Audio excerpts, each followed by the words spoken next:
Le démon qui a traqué votre famille pendant des décennies et transformé votre vie en cauchemar est de retour. Et cette fois-ci, il en a après votre fille. Il peut posséder n'importe qui instantanément et veut se venger de vous.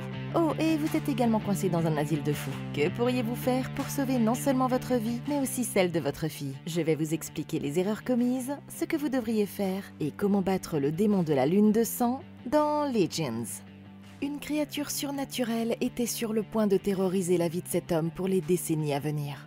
Ce chaman Antonio Poyu s'occupait de son petit village dans la jungle argentine et il décrit un moment passé dans la jungle missionnaire pendant lequel il est entré en contact avec un démon terrifiant. Il portait un masque tribal et fit signe à ce couple d'avancer. L'homme tenait une jeune fille évanouie dans les bras. Celle-ci était allongée à côté de l'autel rituel pendant que cette dame âgée, Serena, le fixait tranquillement des yeux avant de lui laisser la fille. Antonio enleva son masque. Il s'agenouilla et examina le visage de la jeune fille. Tout à coup, les yeux de celle-ci s'ouvrirent. Elle s'agrippa fermement à son bras et força Antonio à s'éloigner d'elle. Le corps de la jeune fille fut pris de violentes convulsions. Elle se mit debout et se jeta à la gorge du chaman. Antonio la repoussa avec force et il se précipita dans la hutte alors qu'elle sortait de son champ de vision.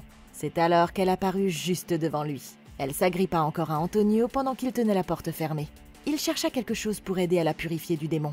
Il se précipita et jeta un morceau de tissu sur la jeune fille. Il lui jeta ensuite une fiole de liquide sacré sur le corps et de la fumée s'évapora de sa peau.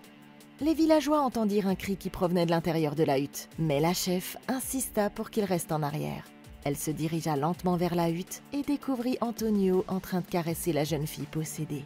Antonio, qui est maintenant plus âgé, explique à cette femme blonde, Olga, que cet événement est arrivé il y a très longtemps. Il lui explique qu'il existe des démons partout et que les gens normaux n'en ont pas conscience. Le médecin lui enlève sa cigarette et le fait sortir de la salle d'attente pendant qu'il râle contre la politique non-fumeur de la clinique. Il est conduit auprès de la directrice de la clinique, Doria, qui examine son dossier. Celle-ci mentionne qu'il a été interné à la clinique après avoir été jugé non coupable de meurtre au motif qu'il serait psychopathe. Doria fait des commentaires sur l'amélioration de sa santé et suggère qu'il quitte son fauteuil roulant. Elle le félicite pour ses activités théâtrales au sein de l'hôpital et lui demande comment il se sent actuellement. Antonio admet que les jeunes avec lesquels il travaille le rendent triste et il craint pour la génération future. Plus tard, il assiste à une répétition de théâtre tandis que ce démon vêtu d'un costume effrayant arrive par derrière et marche lentement vers lui. Olga s'approche pour gronder l'homme qui porte son costume en dehors de la scène et elle lui ordonne de rejoindre les autres. Elle propose à Antonio de les rejoindre sur scène, mais il lui répond qu'il n'a aucune envie de jouer. Elle lui reproche sa mauvaise attitude et insiste pour qu'il arrête de se noyer dans sa tristesse et qu'il fasse quelque chose pour y remédier. Les autres acteurs s'approchent pour l'informer que cet homme, Roberto, a un problème avec le scénario. L'homme chauve demande directement à Antonio de se rappeler ce que ce personnage doit dire pendant la scène, parce qu'il est confus au sujet de sa phrase « Va-t'en démon des quatre enfers ». Antonio refuse de répondre alors qu'il continue à le harceler sur le fait que leurs répliques n'ont aucun sens. Il informe l'acteur que ses histoires sont basées sur ses propres expériences de vie, mais ils lui disent que son scénario est en train d'être modifié par cet homme, Roberto. C'est alors qu'Antonio interrompt la répétition et il informe le metteur en scène qu'un chaman ne peut pas fixer les yeux d'une créature sous peine de perdre son pouvoir. Frustré, le metteur en scène lui fait part du ridicule de son histoire. Antonio lui dit qu'il devrait jouer une autre pièce ou s'en tenir à sa version originale, et les acteurs insistent sur le fait qu'ils veulent rester aussi précis que possible. Le metteur en scène décide de faire une pause et il quitte la scène en claquant la porte, tandis que les autres envisagent de remplacer Roberto. Olga refuse d'en changer et elle leur dit que c'est déjà le 3e metteur en scène. Antonio les interrompt pour leur demander s'ils veulent entendre l'histoire la plus importante de sa vie et tout de suite, il attire l'attention de tous ceux qui l'entourent. L'homme révèle qu'il vivait avec une femme de la communauté tribale et ensemble, ils ont eu une fille qui est née une nuit de lune de sang. Après un accouchement très difficile, le nouveau-né leur a été ramené et ils formèrent désormais une famille. Mais il y avait un problème. Cette nuit-là, Antonio remarqua que quelque chose n'allait pas chez sa femme. Elle était en train de chuchoter à Quaraya et d'offrir leur enfant au démon. Il se leva et vit une étrange silhouette tourner autour de sa hutte. Il sortit pour vérifier et effaça du pied le dessin d'un symbole maudit dessiné dans la terre à l'extérieur de sa hutte. Le lendemain matin, Antonio se rendit à la cascade où il installa un autel de prière et procéda à un rituel pour protéger son nouveau-né. Une femme de la région, Isarina, l'aida. Elle lui tressa un collier composé d'ornements et souffla de la fumée dessus pour le protéger de l'esprit le plus dangereux que la jeune fille puisse rencontrer et qui s'appelait Quaraya. Cette nuit-là, Antonio aperçut sa femme perdue dans ses pensées qui marchait de manière étrangement lente à l'extérieur de leur hutte. L'apparition se transforma tout à coup en une créature maléfique. Il revit sa femme allongée dans le lit et entra à l'intérieur de la hutte pour la voir. Ses yeux et sa bouche laissaient échapper un liquide noir, et l'homme comprit que Quaraya l'avait tué. Ok, c'est malheureux. La mère d'Elena, Amanda, est maintenant morte. C'est horrible pour de nombreuses raisons. En effet, toutes les choses terribles qui découlent de la perte d'un parent feront désormais partie de la vie d'Elena. Mais cette mort a aussi des répercussions plus importantes. Quaraya est maintenant beaucoup plus proche de récupérer l'âme de l'enfant. Il était difficile d'éviter la mort d'Amanda, parce qu'elle avait été affaiblie par la naissance éprouvante d'Elena. Elle venait d'une communauté différente de celle d'Antonio, probablement avec des croyances différentes. Sa foi et sa capacité à chasser les démons étaient donc différentes de celles d'Antonio. Bien qu'Antonio ait aidé Isarina, la vieille femme, pendant et après la naissance d'Elena, ça n'a pas suffi à sauver Amanda. Peut-être aurait-il dû lui fabriquer un collier sacré à elle aussi, mais comme elle était déjà possédée par Quaraya, le collier n'aurait peut-être eu aucun effet sur elle. Il sera sans aucun doute impossible pour Antonio de surmonter une perte aussi dévastatrice. Mais ce sera peut-être plus facile pour Elena, qui n'est encore qu'un bébé. Elle grandira sans aucun souvenir de sa mère. Les prochaines années seront parmi les plus cruciales de la vie d'Elena. Quaraya veut son sang, c'est clair. Les conditions étranges de la naissance de l'enfant, en particulier le fait qu'elle soit née pendant une lune de sang et que son père soit un chaman, l'ont mise en danger. Aucune de ces conditions n'aurait pu être modifiée, et l'éducation de l'enfant est donc la clé de sa survie. Comme le souligne Isarina, sa foi devrait pouvoir la sauver. Le collier qu'Antonio et Isarina ont fabriqué est une sorte d'amulette qui aidera à éloigner Quaraya, et probablement d'autres esprits maléfiques. Le garder autour du cou d'Elena serait une conclusion évidente, mais il y a peut-être d'autres moyens de l'aider. Dès qu'Elena sera en âge de comprendre, Antonio devrait commencer à former sa fille à leurs pratiques religieuses mystiques. Dans ce cas précis, un endoctrinement précoce est même nécessaire pour lui sauver la vie. Quand ils sont enfants, les humains sont plus enclins à comprendre tous les nouveaux concepts qui leur sont enseignés. Plus Elena grandira sans connaître la vérité sur son héritage, sur la mort de sa mère et sur la façon de lutter contre ces créatures mystiques, plus il y a de chances qu'elle rejette toutes ces informations. Ce déni fera d'elle une proie plus facile pour Quaraya. Le collier ne peut pas tout faire pour Elena. Le reste doit venir de l'intérieur, ce qui signifie pour Antonio qu'il doit la former dès à présent. Il pourrait faire appel à Isarina pour l'aider, parce que l'argument de l'existence de ces démons mangeurs d'âmes, comme Quaraya, sera plus convaincant si non seulement plusieurs personnes en parlent à Elena, mais aussi en donnent des preuves concrètes. Ce serait une mauvaise idée d'essayer d'invoquer Quaraya pour prouver à la jeune fille qu'il est réel. Comme il est chaman, il est peu probable qu'Antonio le fasse.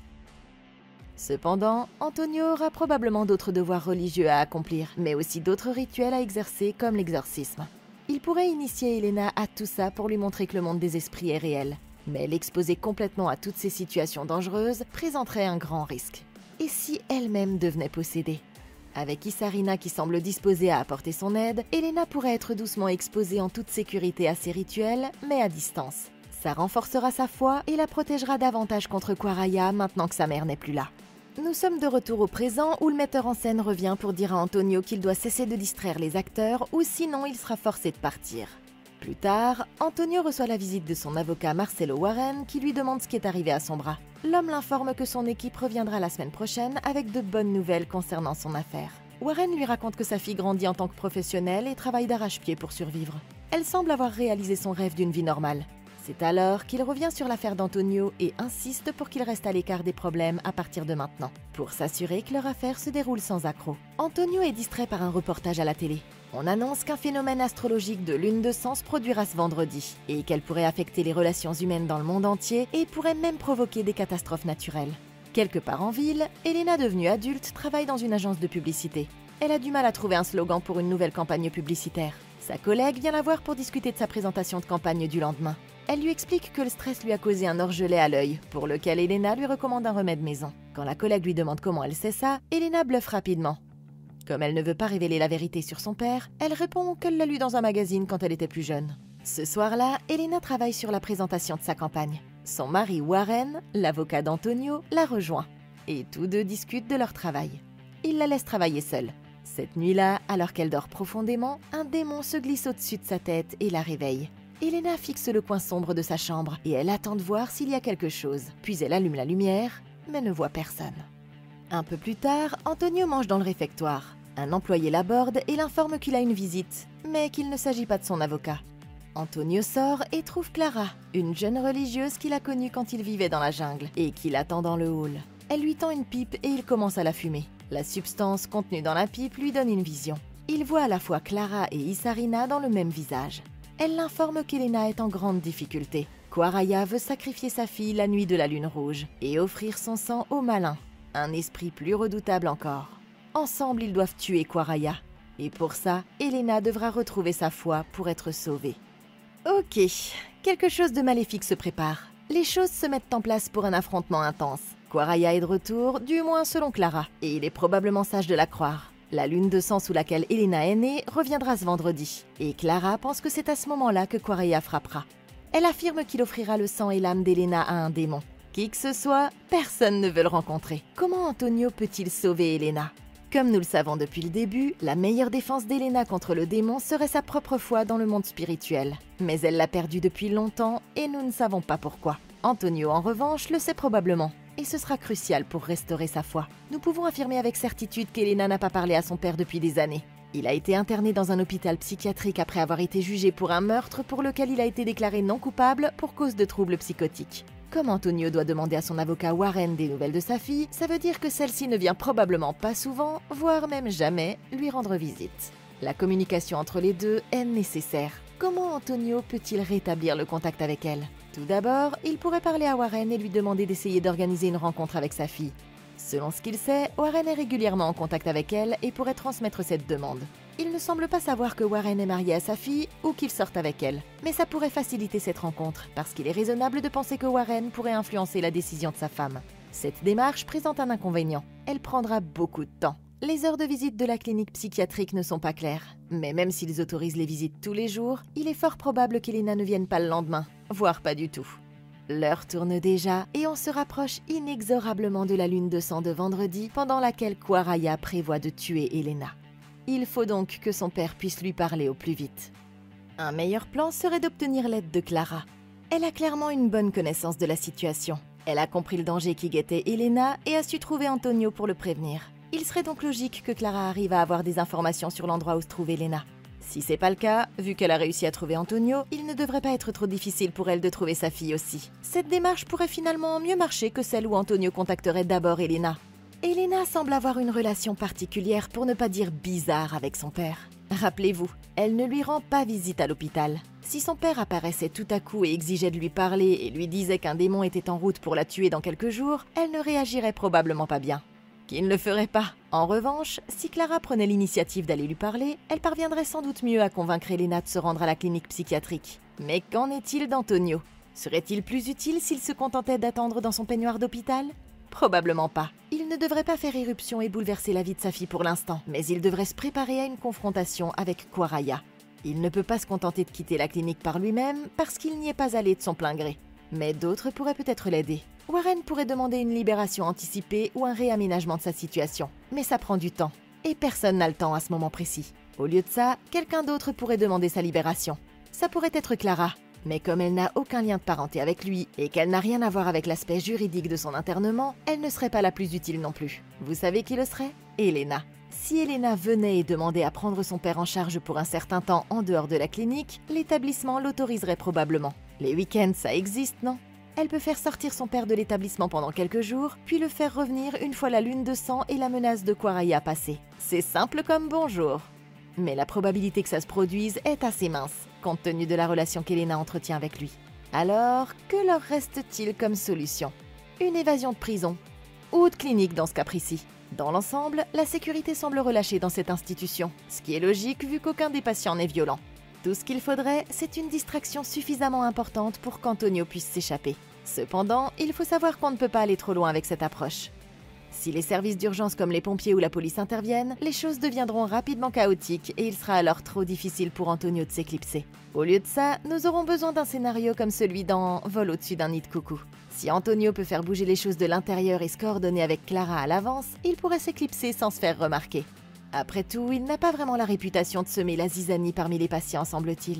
Peut-être qu'il pourrait mettre à profit les costumes loufoques de ses amis du théâtre et entraîner l'équipe de sécurité dans une petite course-poursuite autour de la propriété. En tout cas, ça lui permettrait de se faufiler à l'extérieur au milieu de la cohue. Plus tard, Antonio discute avec son camarade de chambre du fait de rester à l'intérieur de l'hôpital. Son camarade insiste que c'est mieux que d'être dans le monde réel. Et Antonio lui offre une tasse de thé dans laquelle il a mis des somnifères. Il accepte volontiers la boisson tout en faisant la leçon à Antonio sur la nécessité d'avoir une attitude plus positive et il lui suggère de lire un livre sur le développement personnel. Le soir, l'acteur Eduardo l'aborde vêtu de son costume de diable et il lui demande de réécrire son personnage pour lui donner un rôle plus complexe.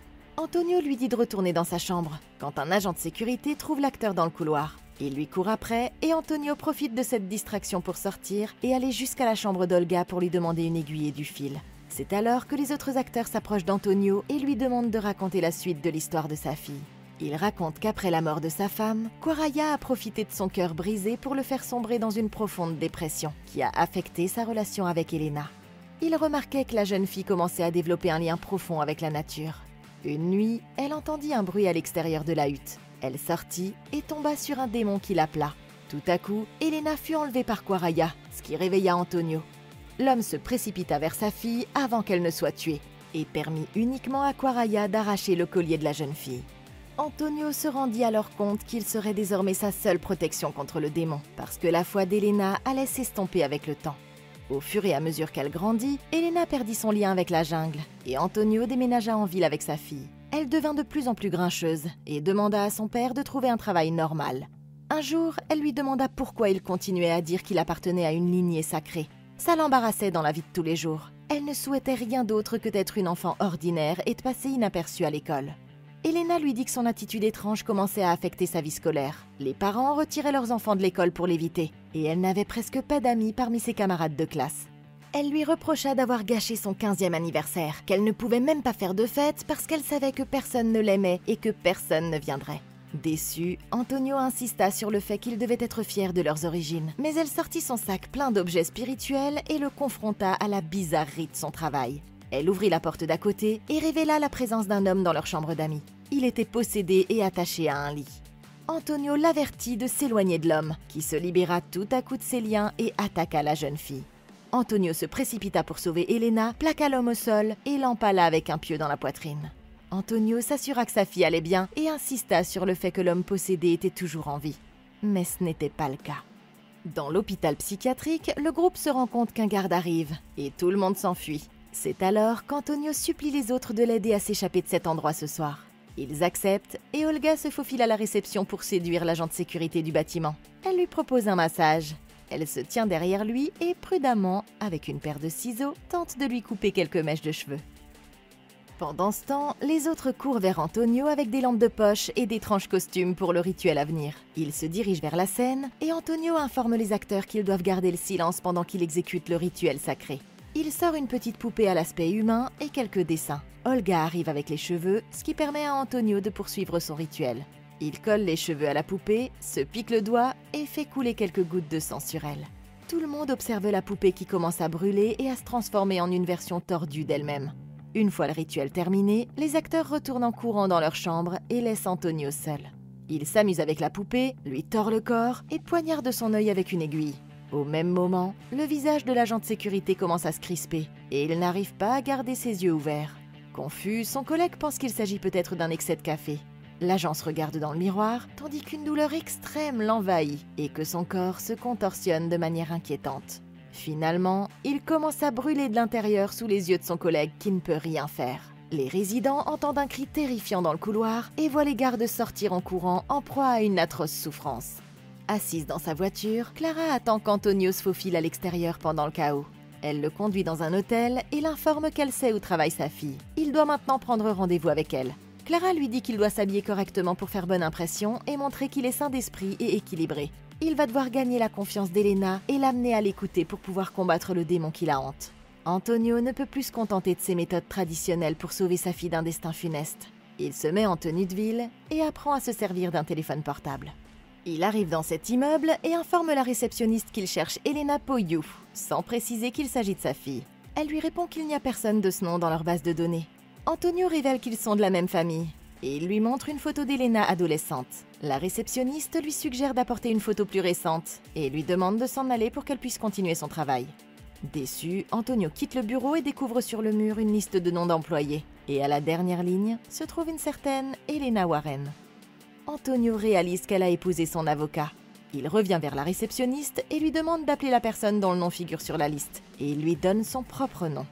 Elena prend l'appel de la réceptionniste, mais panique et invente une excuse pour ne pas le voir. On l'informe qu'il doit revenir plus tard. Choquée, Elena appelle Doria, la directrice de la clinique psychiatrique, et elle lui demande comment son père a pu trouver l'endroit où elle travaille. Et elle insiste sur le fait que son vrai nom est Elena Warren. Ce soir-là, elle rentre chez elle retrouver Marcello. Elle lui révèle ce qui s'est passé et lui demande ce qu'ils peuvent faire. Elle ne veut plus avoir de contact avec son père parce qu'elle a effacé tous les signes de sa vie passée. Marcello console sa femme et insiste sur le fait qu'elle a fait le bon choix. Et il qualifie Antonio de personne dangereuse. Il mentionne que cet événement aura des conséquences juridiques pour son père. Antonio reste à son hôtel et prépare les éléments de son prochain rituel. Il peaufine chaque pièce de son attirail parce qu'il sait qu'il n'aura qu'une seule chance de sauver sa fille.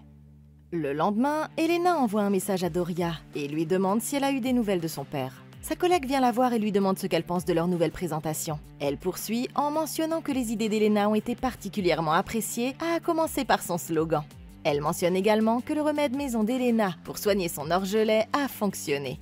Après son départ, Elena vérifie sur son téléphone s'il n'y a pas du nouveau concernant Antonio et continue à travailler. Dans sa chambre d'hôtel, Antonio commence à imaginer un moyen de voir sa fille. Il prend un gobelet jetable qu'il a récupéré dans le bureau d'Elena et le plonge dans une marmite avec quelque chose en ébullition. Tout à coup, de la fumée noire apparaît dans les gobelets des collègues d'Elena. En pleine méditation, elle n'a pas conscience de ce qui se passe, alors que les autres évacuent le bureau. Puis son téléphone commence à bugger. Elle ouvre les yeux et s'aperçoit que quelque chose ne va pas avec son écran. Elle essaie de régler le problème, puis s'aperçoit que le bureau est vide. Antonio apparaît dans un box un peu plus loin. Il salue Elena et insiste pour qu'elle reste calme. Elena exige de son père qu'il retourne à la clinique et qu'il arrête de la harceler. Elle essaie frénétiquement de trouver quelqu'un à contacter par téléphone et Antonio l'informe qu'elle ne pourra communiquer avec personne tant qu'il sera là. C'est alors qu'Antonio l'avertit que Quaraya est à ses trousses. Il craint pour la vie de la jeune femme. Elena est choquée de l'entendre parler du même démon dont il était question dans son enfance et il insiste pour qu'elle revienne à la foi qu'elle avait quand elle était enfant. Elle refuse de reconnaître cette vérité et se plaint qu'Antonio conteste les décisions qu'elle a prises dans sa vie. Antonio continue de marcher vers elle et insiste sur le fait que Quaraya a détruit son esprit. Elle n'est plus protégée que par son héritage. Quand elle entend ça, elle se refuse à penser à quoi que ce soit qui ait un rapport avec les démons. Mais son père dépose un pot de liquide protecteur sur son bureau et l'informe que la forte odeur repoussera le démon. Elle se tient la tête entre les mains et supplie la voix assourdissante dans son esprit d'arrêter. Tout à coup, Elena lève les yeux et voit que ses collègues sont revenus. Et ils la regardent tous, sans se douter de ce qu'elle vient de vivre. Ok, un petit changement de plan est peut-être nécessaire. Bravo à Antonio d'avoir pu sortir de la clinique. Ils ne viendront probablement pas chercher un patient disparu, n'est-ce pas? Ils ne l'ont peut-être pas fait avant, mais ils sont certainement au courant de son statut de porté disparu maintenant. C'était pas une bonne idée de faire irruption sur le lieu de travail d'Elena sans prévenir. Surprendre sa fille n'est peut-être pas la meilleure chose à faire quand celle-ci semble vous détester et qu'elle est traumatisée par les expériences auxquelles elle a été confrontée dans son enfance. La convaincre de s'asseoir et d'avoir une conversation logique avec vous est peut-être une tâche difficile, mais elle est importante. Mais ce plan n'a pas marché et elle a réussi à bluffer pour ne pas le voir et éviter de lui parler. Plus important encore, elle a appelé la clinique psychiatrique juste après son apparition, ce qui les a alertés sur la localisation d'Antonio. Dès le départ, Antonio aurait dû mentir à la réceptionniste sur son identité. Ça aurait pu lui poser quelques problèmes pour accéder au bureau d'Elena, mais d'un autre côté, elle n'aurait pas eu les mêmes hésitations à le voir si elle n'avait pas su qui il était vraiment. Une fois qu'il aurait retenu son attention, il aurait pu tenter d'expliquer la situation.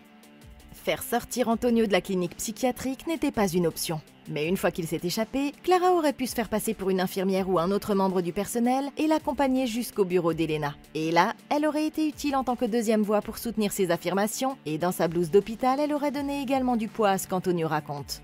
En supposant que la rencontre initiale se soit déroulée de la même manière et quelle que soit la façon dont il se serait présenté, Antonio devait juste mettre le liquide répulsif contre les démons entre les mains d'Elena. Il n'avait pas besoin d'aller voir Elena en personne ou en esprit pour y parvenir. Il aurait pu simplement lui envoyer le produit par la poste. Ça peut sembler ridicule, mais elle aurait reçu le colis à coup sûr. Il aurait juste pu ajouter un petit mot sur l'utilité du répulsif et le tour était joué. Le seul risque, c'est qu'Elena jette le liquide ou tout simplement ne l'utilise jamais. Elle pourrait même appeler les autorités pour signaler qu'elle est harcelée, qui sait.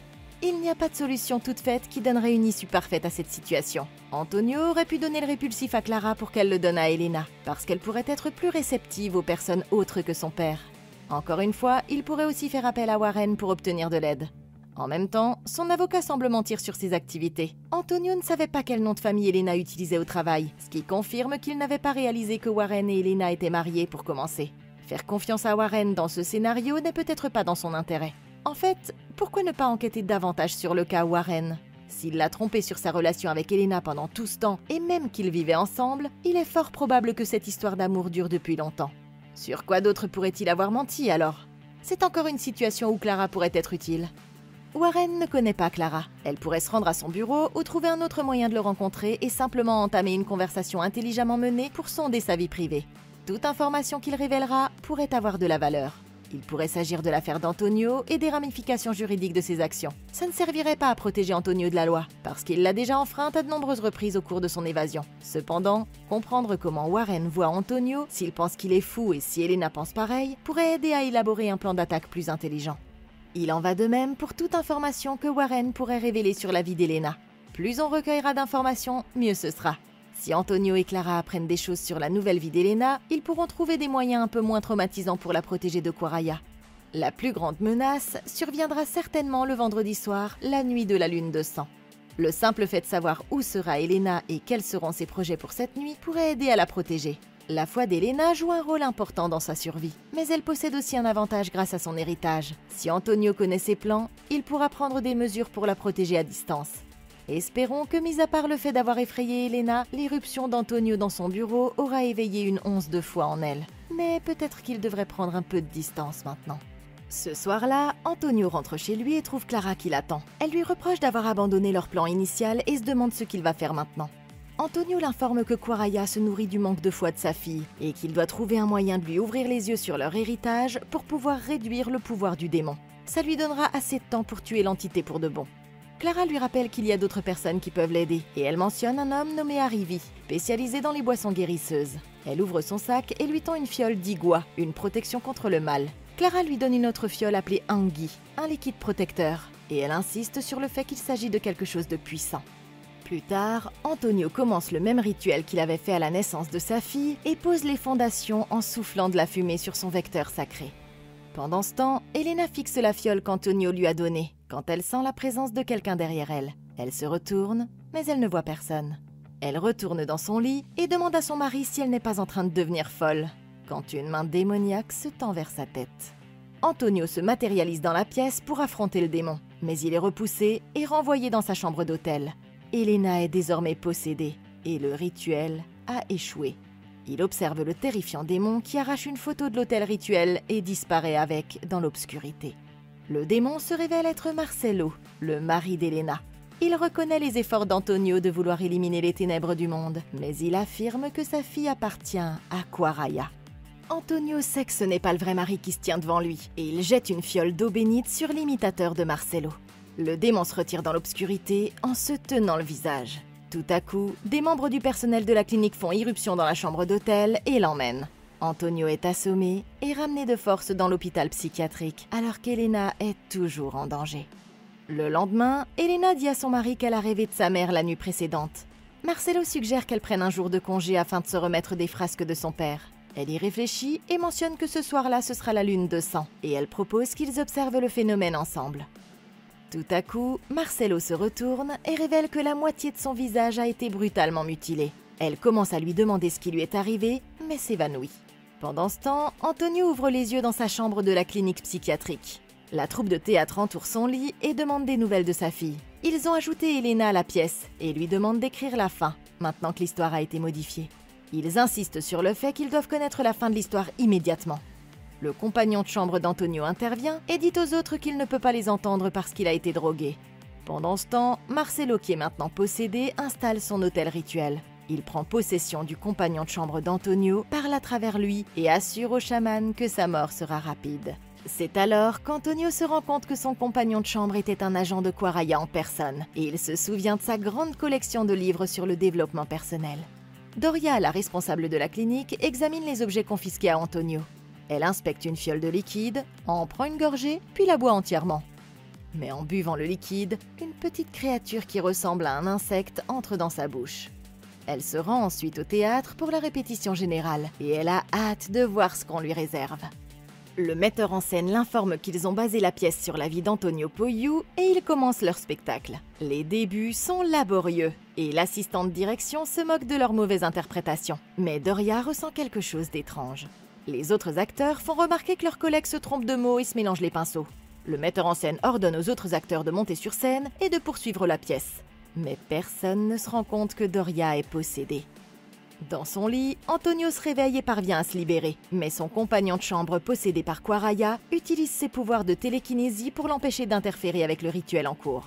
Tout à coup, Doria se lève et son visage se transforme en une figure hideuse. Elle grogne contre les acteurs sur scène. L'ensemble de la troupe en répétition s'enfuit tandis qu'elle se tourne vers son assistant et lui crache du sang noir en pleine tête. Ok. Oh bordel, ça c'est un gros démon. On devrait probablement le tuer, mais avant ça, revenons en arrière. Pourquoi Doria a-t-elle bu le liquide pour commencer? Elle ne montrait aucun signe de possession avant de boire ce truc, donc ça ne semble pas être l'œuvre de Quaraya. Il s'agirait plutôt d'une décision stupide de la part de Doria. Après qu'Antonio ait été ramené à la clinique psychiatrique par le personnel, Doria a reçu toutes ses affaires qui étaient dans la chambre où il séjournait. Il s'agissait principalement d'artefacts liés au chamanisme, y compris des potions qu'Antonio a fabriquées lui-même ou que Clara lui a données. Alors qu'elle examinait les objets sur son bureau, pourquoi s'est-elle sentie obligée de boire une gorgée de la mystérieuse bouteille? Et ensuite, elle l'a bu entièrement. C'est une décision vraiment stupide, Doria. Maintenant, elle se déchaîne dans le théâtre. Si l'employé avait prêté attention à sa patronne, il aurait remarqué ses convulsions et ses bruits étranges. Ça ne lui aurait pas forcément permis de savoir quoi faire, mais il aurait pu arrêter la pièce et procurer une aide médicale à Doria. Mais ça n'aurait fait qu'augmenter le nombre de victimes potentielles du démon Doria aussi. Hélas, il était trop pris par l'hilarité involontaire de la pièce pour s'en rendre compte. Maintenant, il va probablement mourir. Sa mort ne sera peut-être pas vaine finalement, parce qu'elle pourrait être très utile à tous les autres patients de l'hôpital. Voir ce que veut le démon peut être la clé pour l'arrêter. Si les patients qui jouent dans la pièce ne s'étaient pas enfuis rapidement, ils auraient pu observer le démon tout en gardant une meilleure distance de sécurité que ce malheureux membre du personnel. Regarder le démon tuer, blesser ou interagir avec le membre du personnel est vital, parce que comprendre ne serait-ce que quelques-uns de ses mouvements et habitudes pourra vous aider à préparer votre défense. Bien sûr, il s'agit d'une horrible situation, et il est donc difficile de blâmer les autres de vouloir s'enfuir. Dès que Doria est apparue avec son air bizarre, les patients auraient dû se rendre immédiatement dans la chambre d'Antonio. Les principaux acteurs de la pièce ne comprennent que très peu les pouvoirs du chaman, mais ils savent qu'ils sont réels. Quelques jours auparavant, Olga et les autres avaient aidé Antonio à accomplir un rituel vaudou pour pouvoir s'échapper de la clinique. Ils doivent également savoir qu'il a été ramené à la clinique depuis. Même s'ils ne savent pas s'il a été ramené avec des tas d'instruments rituels, ils savent qu'il sait comment gérer ces choses-là. Il joue déjà une pièce de théâtre basée sur sa lignée prolifique. Si Olga et ses compagnons se rendent dans la chambre d'Antonio, ils le trouveront en train d'être étranglé par son camarade de chambre qui est possédé par Quaraya. Ce patient est peut-être possédé par un démon vengeur qui veut tuer Antonio et Elena, mais ça ne veut pas dire que les autres patients seraient puissants contre lui. Ce camarade de chambre a des problèmes de vision, comme en témoigne son œil trouble. Il sera donc plus facile de l'approcher furtivement. Il pourrait le plaquer au sol, ce qui ferait tomber Antonio dans son lit. Même s'ils ne réussissent pas à le plaquer vraiment, ils peuvent au moins le distraire pour qu'Antonio puisse se libérer. Ils ont à leur disposition une clinique psychiatrique entière, pleine de gens, de médicaments et de meubles. S'ils s'emparent des couteaux de cuisine, des chaises ou des lits roulants, bref, tout ce qui leur tombe sous la main, ils pourraient charger à pleine vitesse le compagnon de chambre pour le dominer. Il est nécessaire de faire tout ce qu'il faut pour libérer Antonio, parce que pour l'instant, il est la seule personne de la clinique à savoir réellement comment battre ses démons. Les autres patients ne sont peut-être pas des chamans, mais ils peuvent apporter leur aide comme ils l'ont déjà fait par le passé. En travaillant en équipe, tout le monde a plus de chances de survivre. Quaraya a peut-être possédé le compagnon de chambre d'Antonio, mais son corps est toujours humain, et il est donc beaucoup plus facile à combattre que Doria, qui est maintenant un démon pleinement incarné. Clara arrive à la clinique psychiatrique et demande à la sécurité si elle peut voir un patient. On l'informe que les heures de visite se terminent à 19 h. Au même moment, Quaraya soulève Antonio dans les airs par la gorge. C'est alors que les agents de sécurité entendent des cris dans les couloirs et voient la troupe de théâtre en train de fuir quelque chose. Le démon Doria entre dans la chambre d'Antonio et le trouve en lévitation au-dessus du lit. Il se dirige vers son compagnon de chambre et lui arrache brutalement la mâchoire du crâne et la jette dans le couloir. Doria le gifle avant qu'il ne tente de sortir de sa chambre en rampant sous le regard confus des autres patients. Il se recroqueville contre le mur, tandis que Doria s'approche avec du sang qui coule de sa bouche. Elle saisit la mâchoire supérieure de l'homme et l'arrache de son crâne. La tête roule dans la chambre d'Antonio et ses yeux le fixent. Profitant du chaos, Clara se glisse à l'intérieur de la clinique. Elle trouve Antonio et l'éloigne du démon. Puis elle lui rend quelques éléments de son arsenal. Pendant ce temps, Elena est allongée sur l'autel du rituel. Marcelo s'apprête à la poignarder, mais il s'arrête parce qu'il ressent le chaos de la clinique psychiatrique. Il lacère son visage déjà abîmé, tandis qu'Elena reprend conscience. Elle prend ce couteau pendant qu'il est distrait et le poignarde, puis elle s'échappe en rampant, mais elle est ramenée en arrière. Elle repousse Marcelo et attrape le répulsif à démon d'Antonio avant de sortir de sa chambre et de courir vers le toit. Elle se cache derrière la structure alors que le démon se dirige vers elle. Elle ouvre le pot et s'empresse de se badigeonner de liquide sur tout le corps. Le démon s'approche, mais ne parvient pas à trouver Elena. Frustré, il rugit de colère à la lueur de la lune de sang. Antonio et Clara arrivent et constatent que l'appartement est vide. Clara propose de monter sur le toit, mais c'est là qu'elle est happée par le démon et qu'elle est entraînée dans l'obscurité. Antonio court après elle et découvre que le démon l'a abandonnée sur le sol, inconsciente. Alors qu'il examine le corps de la jeune femme, Antonio voit le démon s'approcher. Il brandit son pieu et parvient à bloquer la créature et l'attaque qui allait suivre. Ensuite, l'obscurité au-dessus de lui se transforme et il se retrouve dans la jungle où il vivait autrefois. Sa femme décédée, Amanda, apparaît. Elle lui tend la main et l'hypnotise. Tout à coup, Elena crie de loin pour avertir son père qu'il s'agit de Quaraya déguisé. Les yeux d'Amanda deviennent rouges et son corps se transforme en Quaraya, et Antonio poignarde le démon dans la poitrine. Il rentre la main à l'intérieur du démon et lui retire le cœur qui se désagrège pour révéler le collier protecteur d'Elena. Sa jeunesse et son présent alternent et Antonio remet le collier à Elena qui le passe à son cou. Clara se réveille et a une vision d'Antonio et de sa fille en train de s'éloigner main dans la main. Dans le présent, Elena proclame son héritage et son devoir sacré de combattre le mal. Elle a appris une leçon importante. Le travail de bureau, c'est pas fait pour tout le monde. Mais qu'en pensez-vous? Comment auriez-vous battu Legends? Dites-le moi dans les commentaires ci-dessous. Merci beaucoup d'avoir regardé. N'hésitez pas à liker et à vous abonner. Consultez la playlist de Comment battre pour d'autres vidéos comme celle-ci. Et d'ici la prochaine fois, passez une excellente journée!